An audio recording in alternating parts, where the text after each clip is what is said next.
Welcome, ShiftCo community. Terry Maxwell here. I'm so glad that you're here. This is a really important training event today. One of the challenging things that we have to do as a conscious entrepreneur is handle tough conversations compassionately. And I know I'm a pretty intense leader, and my team both loves that about me, and sometimes they don't love that about me because that intensity sometimes spills over. And I don't know how sometimes to make that pivot when I need to have a tough conversation, how to always do that compassionately because I'm so intense. And so one of our master teachers, he has a phenomenal course on the ShiftCo platform. I invited him to come in and talk about this very challenging yet important subject on how to handle tough conversations. So before I turn it over, let me just tell you a little bit about Alex. He is both a sales trainer, a communicator. He really has some profound insights on emotional intelligence for busy professionals. He's built a thriving business over the last 3 years called Evolve Leadership. And he's truly somebody that I've come to respect and admire. So Alex, I'm going to turn the stage over to you, and I look forward to learning from you today. Awesome. Thank you so much, Terry. I appreciate the kind words, and likewise, right back at you. I'm honored to be here. I'm going to share my screen real quick, and we could jump into our topic for today. Can everyone see my screen? How to handle your toughest conversation. So to pick up on one of the things that Terry just mentioned in terms of like my insights over the years, not like I'm, some guru, but one of the things that I noticed is that underlying the communication in the workplace, in sales and leadership, in our personal life, spouse, friends, family, is emotional intelligence and our understanding of one another, our understanding of our own emotions, our empathy, our listening. But something that I've always noticed is that emotional intelligence seems to be this topic that for whatever reason just gets swept under the rug. Everyone will nod and agree that it's really important, but like, what are we really doing to strengthen these EQ muscles? And I'd sit through EQ type trainings and they were good, but a lot of times they would be maybe a little bit boring or a little too much theory. And I was like, I don't know how to apply this into my life. So one of my life's pursuits has been to distill down the things that I've learned over the years and make them very practical and very useful. And so I try to have a slightly different lens and way to approach a lot of these topics that we have all heard before. So a lot of what you're going to hear today is not necessarily so much that the concept is new, but hopefully I can propose it in a way that might be a little bit different or a different light to look at it. So then from there, you can actually implement it in your very next conversations. That's kind of the way that I do my training and coaching with clients. So let's see, meet your trainer. Already got the background, but very quickly, I've been in sales, leadership, and training for the last 15 years between the corporate world and the startup world. I went to Quinnipiac University. I studied emotional intelligence in my entrepreneurship and management major. I've gotten a psychology of leadership program certificate from Cornell, licensed and certified in a bunch of different sales and leadership training programs. The big takeaway here is that I used EQ as a way to be successful in my sales career. And then every time I was selling from small business all the way up to enterprise, I also always held some sort of trainer or coach role. So my entire career has been selling while also training. And as a result, I've trained hundreds of people. They've gone on to leadership roles, presidents clubs, and then trained other department employees as well. If anyone wants to know any more about me or has any questions, we'll address it at the end, but that's the quick background on me. So I've been doing this kind of a while, but I'm not some guru. I am an obsessed student of this world. I just think it's the most fascinating thing because for me, I feel like we're playing like mental chess, especially with the tough conversations. It's a never ending thing to figure out. How do I connect with somebody? How do I really influence? How do I get the desired outcomes that I'm looking for, not from a control or a manipulative perspective, but from an influence, supportive, collaborative perspective? So that's what we're going to talk about today. You're going to learn how to prevent arguments from blowing up. How can we stay calm and keep the energies calm and really preserve the relationship? how to get through to closed-minded or defensive people, and ultimately, how can we be more influential in our communication so we can get the outcomes that we're really after? Because again, it's about influence. It's not about control. It's not about manipulation. So before I dive in, we need to, and before we get to the literal communication and what to say and how to say it, which we will get to at the end, we need to first understand, like, what is it about people? What is it about their emotions? What are they going through that makes people act difficult in the first place? And we must take a look at this. We don't need to try to master or understand everyone all the time, but we do want to take a quick self-awareness step back and ask ourselves this question. So what I'd invite you all to do right now is just take 5 seconds, think about a conversation that is challenging for you, that maybe gives you some stress or anxiety. Who is that person? And just write their name down. You don't have to share it with anybody. No one ever has to see it. I have mine in mind. It's in my family. Those are the toughest ones, by the way. Any conversation that you're either avoiding or might give you stress when you think about it. And by the way, you know it's likely going to come up again in the next week or two. So write that person's name down. Now, when we think about why do people act difficult in the first place, our interpretation of difficult, what we want to take a look at is understanding their self-awareness paradigm. Now, we're going to get kind of deep pretty quickly, and I'm going to go over a lot of principles in EQ, but it's all going to come together nicely for our communication at the end. So bear with me. And when we think about the paradigm, we're basically thinking about, this is the lens through which people view the world, right? And I know a lot of us are familiar with this, but it's things like our childhood trauma, things like the experiences that we have had throughout our life that we've assigned meaning to, that have turned into our beliefs, limiting beliefs, our fears, our insecurities, where we think we're deserving of love or not, the things that bother us, some needs that were not met. Let's take an example of, we got Jenny and Johnny, 10 years old. They're sitting in class. Johnny raises his hand. He's got the wrong answer. Everyone in class laughs at him. He decides in that moment, I never want to get laughed at again. And so what he made that mean is, I'm not going to keep speaking up anymore because I don't want to get made fun of anymore. So Johnny stops raising his hand. Fast forward, Johnny is 35, 40, 50 years old, sitting in the conference room. He has the right answer and he still doesn't speak up at work. And his whole entire life has had a theme of being shy or not as outspoken. If he sees the cute girl, he doesn't go say hi, that type of thing. Now let's go back to that same scenario. There's Jenny sitting next to Johnny. Jenny raises her hand. She has the wrong answer. She gets laughed at. And she decides in that moment, I never want to get laughed at again. Same thing as Johnny. But she decides to make it mean, I am going to be extra studious. I'm going to study and make sure I have the answer. When I raise my hand, I'm going to triple check, and I'm going to generate some sense of pride, some sense of validation for having the right answer. Jenny goes on to be very outspoken, the CEO of a company. Now she's 30, 40 years old. She's a public speaker. All of these things. I'm not saying it's that one event that changes everything, but the stories that we attach to things accumulate and determine the emotions that we feel and then the related actions that we take. And this is how our entire lives basically get us to this point where we are today, of our personality, the way we view the world. All these people are good or all these people are bad. The insecurities that we feel in certain social situations, where in other social situations we feel perfectly fine. All of this comes back to this place, our paradigm, the way we view the world. The reason why I think it's so important to address this is because we're all in it.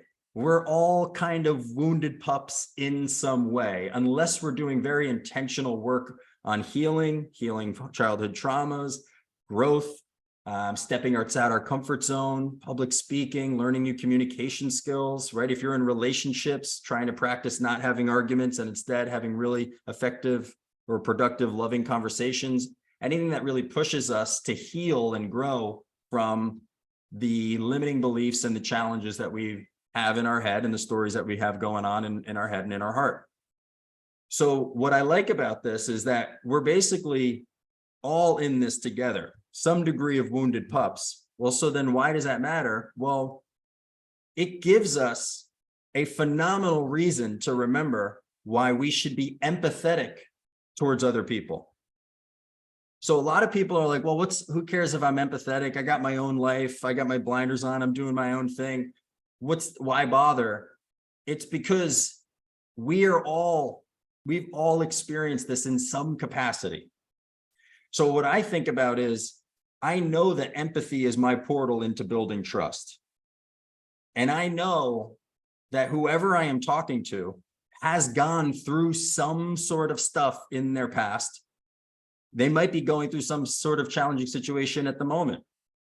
So we might be in an argument with someone, or there may be someone at work missed a deadline and you want to go talk to them, but you found out that they had to drive their mom to the hospital earlier that morning. Wouldn't your whole mood just shift right in that moment from knowing that? Right? When we choose to lead with empathy, we build this portal, we create this pathway into really connecting with other people. But this is an absolute essential component to handling difficult conversations or handling difficult people. Because if you're getting some sort of pushback, if you're getting some sort of resistance, anger, argumentative behavior, it's because somebody is operating, or that person is operating from some type of emotional wound that comes from their past or what they're currently going through that is not yet resolved. Because otherwise you would be getting more calm, loving, accepting behavior. I'm not saying that everybody's supposed to be on this perfect behavior every day. I have to walk this walk on a regular basis. Like I needed to do a tremendous amount of self-discovery and healing, and I'm still in that process because I realized I had all these judgments and triggers for people, sometimes just because they were people who reminded me of someone in my past. I got picked on and bullied a little bit growing up, partly because I was Jewish, and in the friend group that I was in, I was one of the only ones, and I would get teased a little bit.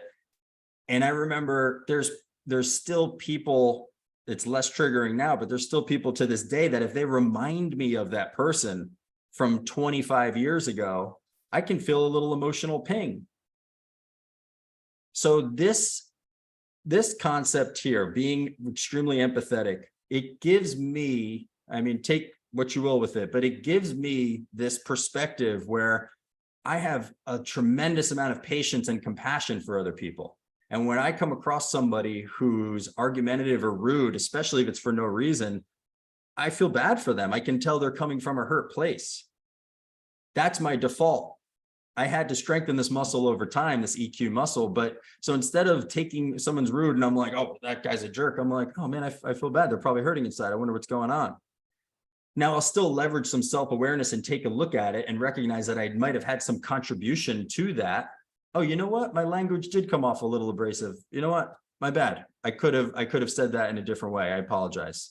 I could still have a contribution to this person's behavior, but for the most part, if we're not having productive conversations, it's because we're operating from some place where a need is not met. We're not feeling heard. We're not feeling seen. And that's the thing that we all want more than anything else. And so if we all want that, then we must lead by giving that to the other person first. So empathy is your portal into making others feel, not just saying it, feel it, seen, heard, and understood. So then moving on to the next piece of this, and it's all going to come together, I promise. Next piece of this is our energy and our emotional management. This is one of my favorite quotes of all time from Viktor Frankl. He's a Holocaust survivor. He wrote the book, Man's Search for Meaning. Between stimulus and response, there is a space. Now, if we're not paying attention to this world, that space is very, very small. But the more we do this work, that space actually opens up. In between stimulus and response, there is a space. And in that space is our power to choose. And in our response lies our growth and our freedom. And so the way that I think about that is when we're in these challenging conversations and you hear something you don't like, that you disagree with, you're offended, you feel like there's a judgment coming up, anger, sadness, avoidance, we can think about this quote, or we can think about this process and recognize, oh, you know what? That's that emotional ping. This is that stimulus and there's about to be an emotionally charged reaction out of my mouth, or I can catch this little moment right here and choose a different response. And the more that we practice just that, we actually strengthen this EQ muscle of emotional management or self-regulation.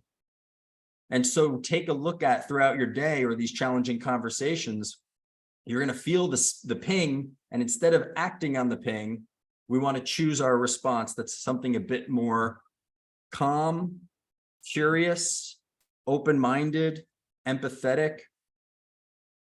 And it takes effort at first, and with some people it's harder than others. But the more we put intention around this, the better we get at this. So I grew up in northern New Jersey, and I was like the quintessential, like, sarcastic sort of a-hole who had like some, quippy thing for everybody. Then I get into my late 20s and I realize why I'm unhappy. I take a look inside and I realize, oh, that's just my pain coming out in the form of sarcastic comedy. And so I used to be the real, triggered, same on the road too, road rage, the whole thing. I play none of those stupid games anymore. I see the road raging person and I go, that's a hurt person driving a car really fast. I don't need to play this game with them. I don't need to weave through traffic with them anymore. In an argument, my default, I don't even want to say an argument, it's been a while, honestly, but in a disagreement or a challenging conversation, my default is to catch my emotion. It doesn't mean I don't feel them, and it doesn't mean I'm ignoring them. And I would just like to make that distinction, by the way. This is not ignoring and suppressing your emotions. It's the ability to recognize that emotion. I do feel kind of pissed off right now. And Viktor Frankl in my head, I'm going to choose a more calm, curious response. And the more I do that, the more I can strengthen this muscle. I'd like to make a point on this too, is actually, you know what, we'll come back to it later towards the end, because warmth, a quality of displaying warmth and openness is a very, very big part of it, but it's also part of the empathy piece. Because you can't just be like, oh yeah, like I'm totally empathetic. Yeah, tell me your side of the story. You're not going to feel it. It's an energetic transfer. And part of that transfer comes from exhibiting warmth and exhibiting openness and non-judgmental mindset. And so now let's start to bring this together for our challenging conversations. We know that we have one coming up. We even wrote somebody's name down. We have these throughout our day-to-day. I know that I'm going to lead with compassion and empathy because that person's probably been through some stuff. I don't necessarily need to know what it is, but I just know that they have because they're alive today. So I don't know if it's something that's going on in their world in the last few days or weeks, or it's just years of a pattern behavior from getting bullied in middle school. I don't need to know so much what it is. The closer somebody is to me, the more that I will understand their world. But I do know that I can lead with a little bit of patience and empathy because of that, just because of that idea alone. So I'm going to lead with that. And then my mindset is always, it is never me versus them. It is never me versus the employee. It's never me versus my boss or me versus the client. And I'm trying to get them to sign on the dotted line. Me versus my spouse and he or she has a problem. No, it is always you and the other person on the same team versus the challenge at hand. And it is such a powerful mindset shift. And I literally will visualize almost like my arm around their shoulder and we're both together looking at the issue that we're working on. And when you come from this mindset and you have the warm, open, non-judgmental energy coming through, the empathetic energy coming through, it almost doesn't matter what you say after that. The rest follows suit. It still does matter, but it almost doesn't. That's how important this part is, the energy in this mindset shift. From this place, we create psychological safety. We solidify the foundation of trust because trust has to be underlying with everything. Otherwise, we cannot move forward. So in challenging conversations, we have to establish or restore trust. Otherwise, nothing else is going to get done after that. And it makes it very collaborative. It's not about me winning. It's not about you being wrong. It's about us doing things together to move forward. A big part of this in an argument or in a challenging conversation is the other person doesn't want to be made to feel stupid or judged or like their opinion's not as good. And so it's, hey, I'm not proving you wrong. I'm not trying to be, I'm not trying to act like I'm right. Let's figure out a path forward that works for both of us. And then when we do then deliver the message literally in our language, because we just did a lot of the energetic mindset and nonverbal stuff. Now our language is, we're bringing this all together with the conversation. By the way, I'm packing like weeks long courses into a 30 or 40 minute webinar here. I have a very hard time cutting stuff out. But when we connect more in the future, I dive deep on all of these topics, and they're all like very robust topics in themselves. But I think if we hit a few high level reminders, and I'll give you this deck afterwards, I think it is quite helpful. So now when we're thinking about our literal communication, we want to look for things like objective language versus subjective, which I, on the next slide, have a breakdown of. Subjective has a lot of story. It has a lot of emotion. You're always late. You never pay attention, right? Versus when you're on your phone, it's objective truth. How it impacts me makes me feel like you're not listening so much. Can we move forward in a way where we're both don't pick up our phone when we're talking to each other? Awesome, thank you. Versus you never pay attention to me. Energy, accusatory, subjective language. When it is your time to share what's going on to the best that you can, and this is a skill that we practice. Everything that I've just shared is a skill that we practice and get better at over time. Using I and we language versus you. So this, I've noticed this. And we together move forward in this way, not you do this, you need to do this. We could feel the difference. And in that way, we can keep it collaborative. An example, right? I noticed X wasn't completed this week. I want to support you, right? I want to support you. I know you have a lot on your plate, doing the best you can. We have to stay accountable to X, Y, and Z. What seems to be in the way of some of the things we agreed on, right? It's that type of, it's empathetic, it's curious. It's not accusatory. And when we think of the objective versus subjective, there's a couple good books out there on this. Crucial Conversations is excellent. Nonviolent Communication is excellent. But a distilled down version of this, which is also, I've kind of pulled from leadership books, but also sales, is keeping things objective. What actually happened? The observation, the feeling or the impact that it had on you, and then the requests that you have to move forward. Versus subjective, which is, again, like I mentioned, your interpretation. It's emotionally charged. It puts up our invisible barriers, which is a whole thing that I train on, but basically from our wounded past, if those triggers are met, if those triggers are hit, and we feel judged, we feel unsafe, anything like that, we have these invisible barriers that go up and we're not getting through to people. So subjective language, basically we've all heard, take somebody's guard down, or you've put somebody's guard up. It's that. And it can be very closed off or judgmental. And so I would just like to say, this takes practice. It's not impossible to do, but it's a trap we all fall in. I still have to now. Especially if I'm going into a meeting. Recently, I've had a client where a couple of the trainees just like weren't doing the work that they were supposed to do. And as a result, the class was moving along at a faster pace than they were. And I'm a human. And so I'm irritated about that. And I'm going in thinking everything on the subjective side. And I'm like, oh, no. You know, they're going through their challenge. How can I support them? And I just thought about it for a minute. And I led with language that was much more objective and kept the relationship intact. We had a great, very healthy, productive conversation. And now they're doing all of this extra work, and they seem to be almost like participating even more than the rest of the class, because they just needed a little bit more of the emotional needs met by me. So the reason I share that is it's easy for all of us to fall into this trap. We all mostly communicate in this subjective world. But the more that we can get to the objective, it's going to be much, much more useful and productive, especially for our challenging conversations. This was something that I learned as well from the sales world, as well as empathetic and collaborative communication and questions versus what comes off a bit abrasive and accusatory. So for example, why questions? How are we on time? We're 27 minutes in. Okay. I'm trying to fly here. So We all want to understand people's worlds.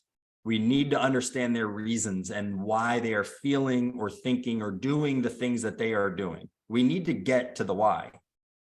But literally saying why has an abrasive tone to it. If you really finesse your tonality, it can be okay. But if I just say, well, why did you do that? It just comes off a little bit like, what do you mean? Right? Why is that your goal? It just has a little bit of that. So a really helpful adjustment is switching it over to what or how. So you could take that same question, so why didn't you get this done? Well, what was it about the deadline that was challenging? Why is that your goal? What is it about that goal that's important to you? So the more that we can position questions with what is it about, it has this empathetic, more neutral tone. This is something that I learned in a lot of years of sales, especially in enterprise sales. If you ask why, it can bring those defenses back up quickly. So this is just a nice, helpful one to have. Help me understand. Walk me through. Tell me a little bit more about. It's neutral. It's empathetic. It's collaborative. And then, like I mentioned earlier, we wrap it up as we want to move forward with we language. Let's do this. We can both do this. I want us to be able to. Versus, you need to do this. You were late. Why can't you get this done on time? Well, you need to do this better next time. No one wants to be told what to do, especially in that environment. And so if we can soften our language, but we brought all of the energetic qualities and the mindset that I talked about for the previous 20 minutes to that, then it changes our whole entire way of being. It changes how we show up in our relationships and our conversations. The more you show up this way, the more confidence you have to handle difficult conversations. But also, as a byproduct, I don't find a lot of challenging personalities butting heads with me nearly as much as I used to when I didn't operate this way. Because this is now your new standard, right? It's like, this is the way that I communicate. I communicate with love and respect and support, but there's still accountability. It's still firm, but I got your back. It's so people will either rise to that occasion or they're going to not be comfortable in your world anymore, right? So that could be maybe the difference between an employee who probably shouldn't be at the organization anymore versus the employee who just needs a little bit of support and they rise to the occasion. And we all can think of people in our life who, for whatever reason, they command a certain level of respect from us. And we almost get a little uncomfortable, but in a good way where it makes you kind of like rise to the occasion. And then there's other people that you don't maybe take quite as seriously. I hope that doesn't coming off judgmental, but I know there's people in my life who I'm like, oh, that guy or gal, I got to step my game up. That meeting, this next conversation. Other ones are like, meh. Well, this helps us be here. This is leadership. This is influence. This is powerful communication. So this is a little framework that I came up with. By the way, I'm not good at PowerPoint slides. I think I just need to hire someone to make them look good. So I understand they're a little clunky. The framework that we came up with is our TISA framework. And it is it's as distilled down as at least it makes sense in our world and how we train clients of the flow of the conversation. And it leverages all of the EQ principles, or I like to call them kind of like muscles that we need to strengthen, the principles that we want to focus on. Trust, energy, empathize and inquire, share, and then agreement and accountability. We have to start with trust, either solidifying it or restoring it. And a lot of times if there's arguments, the trust is starting to have a little bit of a crack in the foundation. If there's certain people in our life where this has been going on for a long time, there's probably a great deal of trust that needs to be restored. And that does take time. But communicating in this way does restore that trust. And so we have to start there, and you can't move on to the next stages if we don't have two people feeling like, all right, this person's got my back. They can trust me. I can trust them.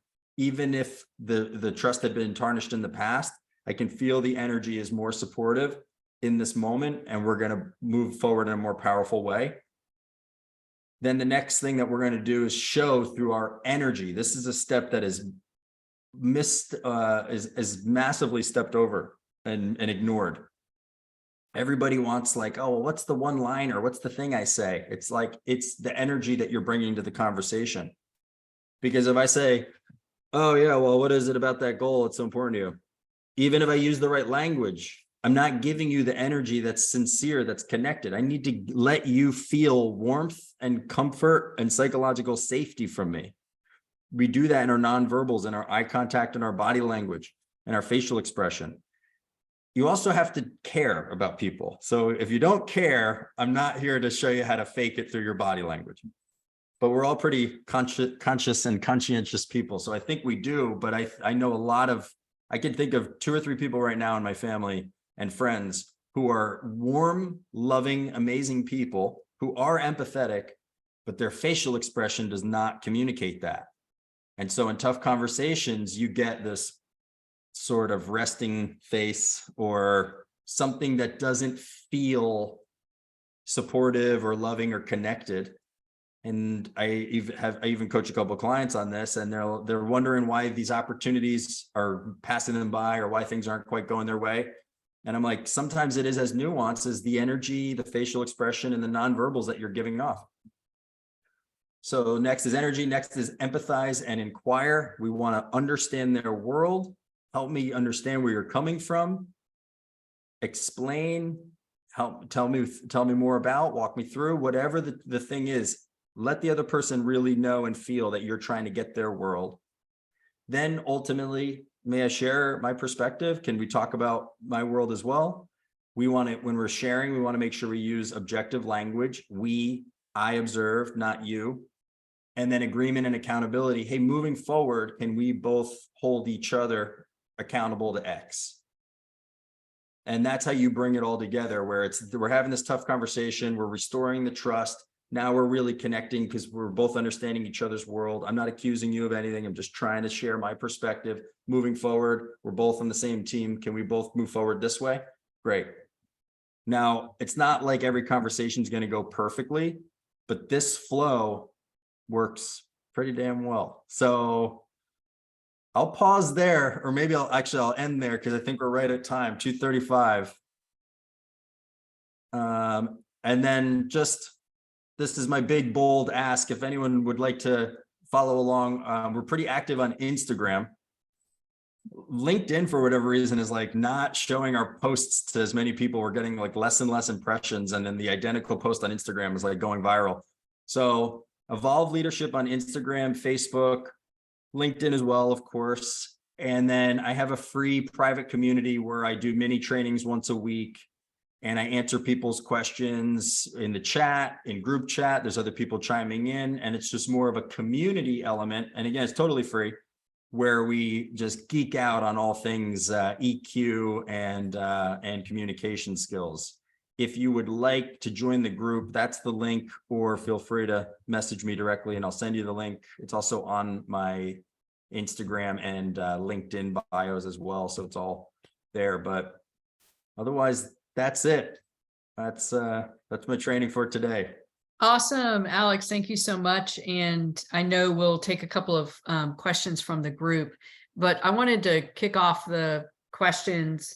I love the TESSA framework. I thought that was super impactful. Do you recommend that as a leader, whether it's a personal difficult conversation or a professional one, that you create the space for yourself first so that you can get your emotions out of the way before you have the conversation, and then use the TESSA format? Yeah, that's a great question. So just to make sure I'm understanding is it like making sure that you're in a good place before you're about to go have this type of conversation, right? Yeah. I think that is critical. And I think that requires a great deal of self-awareness. And then from self-awareness, making sure you have some sort of thing you do or things you do to get yourself there. And so maybe that is a little bit of journaling, maybe it's meditation. I have people in my life who I kind of can talk to or vent to, and you can get yourself almost like, cleaned out a little bit so that you can then hold space for the person that you're about to go speak to. So yeah, that's a great point. Thank you for asking that. Awesome.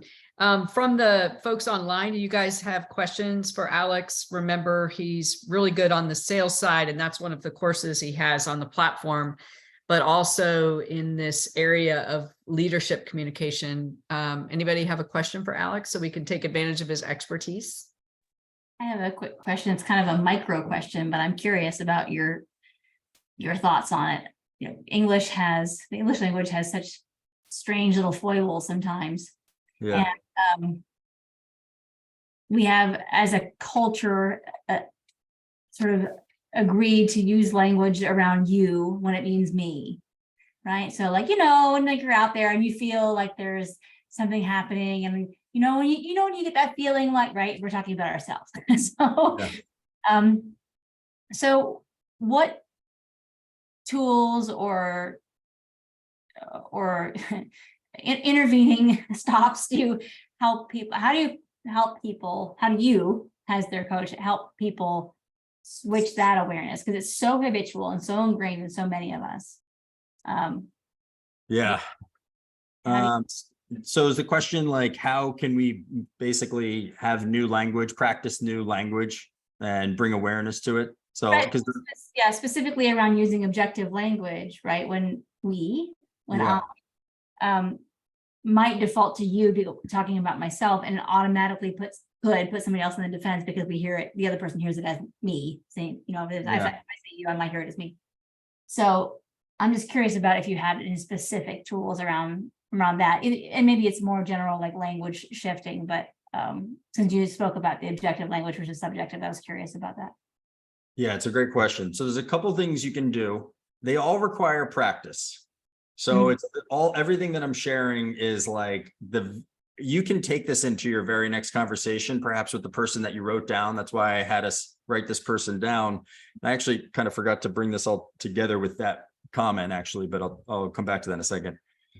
But to answer your question, this isn't going to go perfectly every time. Even after years of practice and being in this world, I still can catch myself. And I think it's okay to correct yourself. I think that if you pause your communication a little bit when you're in the moment and just really think about your word choice and just try to be deliberate, and you have the mindset of, I want to share what's on my heart with this person and I don't want to hurt them.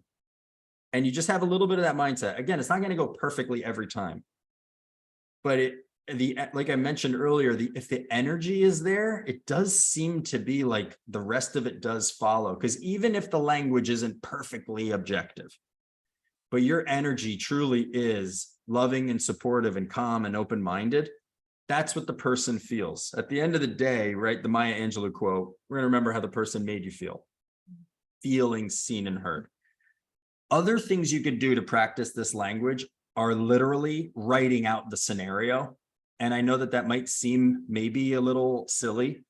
It's one of the reasons why I'm not a very hardcore sales guy, but I am grateful that I had it, because I'm not like a hardcore closer, and like I care more about like people in the relationship. But it's one of the reasons I am grateful for sales, because I had to practice my questions and my scripts and my responses to things, and then I had to rehearse them, and I spent so much time practicing my language out loud.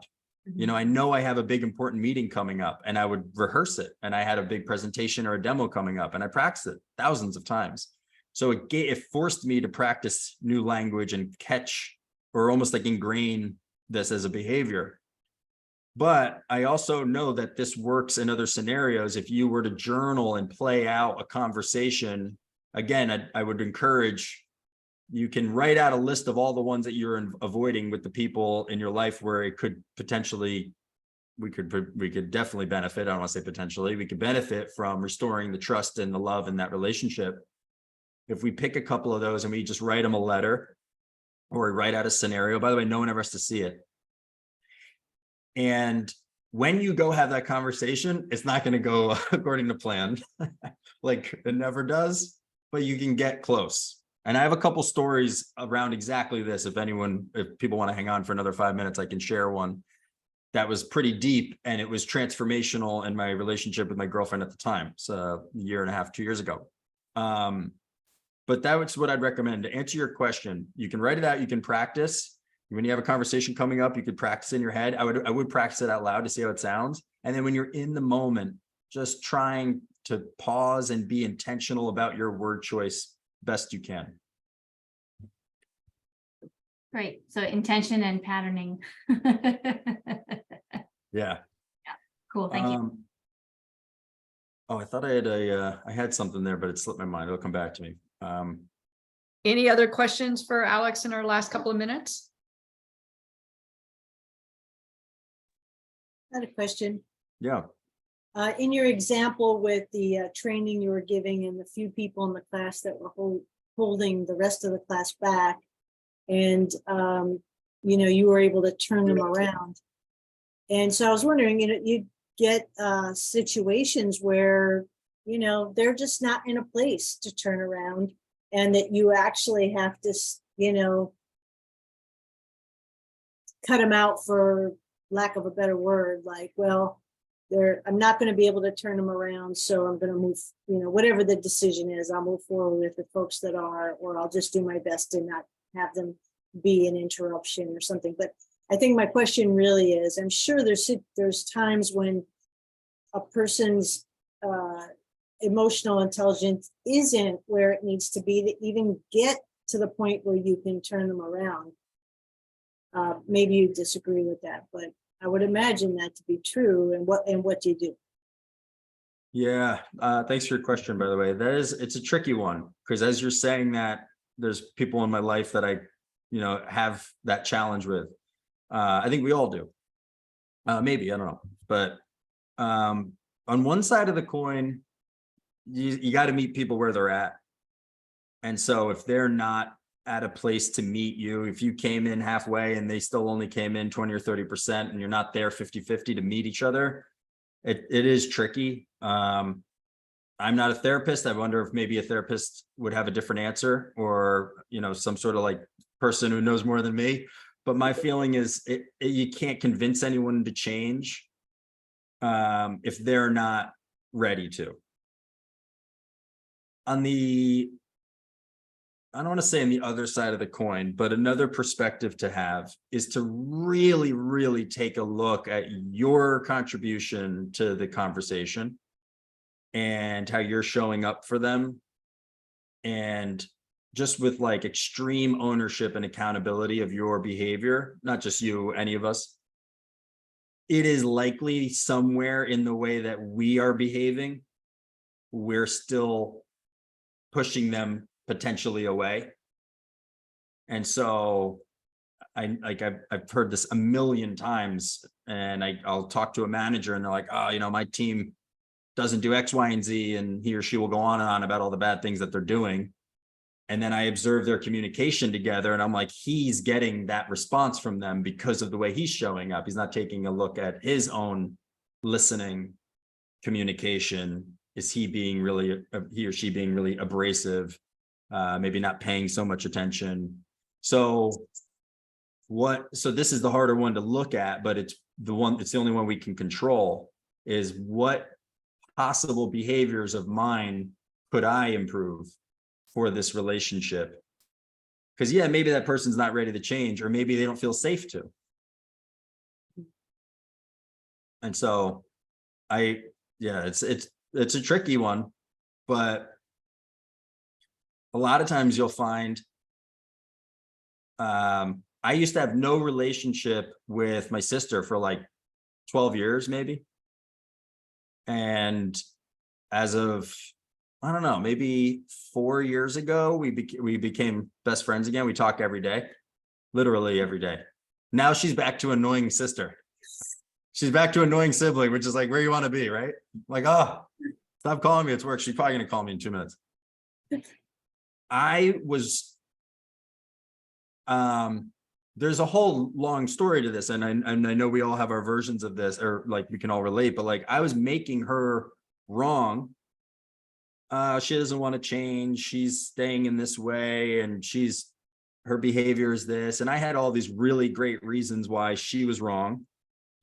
And my life on the outside appeared to be pretty well put together. So couldn't be me. It's got to be her. And then I went through some deeper, some of the leadership development stuff that I've done. It's always a little deeper than you think it's going to be. Like you think it's for work and it's like, oh no, you're talking about middle school and childhood trauma and all sorts of stuff. But long story short, I realized that I was actually showing up in a way for her that was it wasn't making her feel safe at all. I thought I was being helpful. I was just constantly trying to fix her. And constantly telling her, like we couldn't have a normal conversation without me recommending something to do. So it just got to the point where we stopped talking, and 4 months and 6 months and 8 months would go by and it would be hardly a text back and forth. It was a shame. And so I learned this about myself, and I realized that I need to take accountability, that my behavior is not perfect, not even close by a long shot. And so I started to heal those things. And what I started to be for her was just a source of just safe trust, love. I have no suggestions for you. I'm just your brother and I'm here for whatever you need. And that took a while to restore. But then little by little, I started showing up in our conversations and she started being like, oh, wow, Alex hasn't like made me feel stupid for this thing that I have going on in my life. And in my head, I never wanted to make her feel stupid. I thought it was helping, And so that's just an example of like, I'm over here thinking Sarah's not ready to change. And it was really that I needed to change and show up in a new way. So she felt comfortable to start to step closer towards me and start to meet me halfway. And now we can argue and make fun of each other, and there's no defensive barriers up. It's great. But like seriously, now it's like we don't walk on eggshells around each other. It's a real solid relationship. When we disagree, we can get into it and it's all love. It's not, all right, now we're not going to talk for 2 months. That's not in our world anymore because we've spent a lot of time on this stuff together. So anyway, I'm rambling as I tend to do. That's awesome that you guys healed that relationship. That's great. Thank you. Yeah, I didn't realize that was impacting my life in all these other ways. So yeah, it's a hard thing to do, especially when you got to put your ego in check. And that's great advice. That's one of the things I'm working on in some of my personal relationships is not trying to bring the fix, just listen, just be present and not bring the fix. So that's bring the fix. I like that. Thank you so much for being a master teacher for Shifco and for your work. And we will make sure that our members learn about this as well as the sales communication course that you have online. And if there's anything that we can do for you to support your work, please let us know. Awesome. Thank you so much. I appreciate everyone's time and honored to be here. So thanks again. Thanks, guys.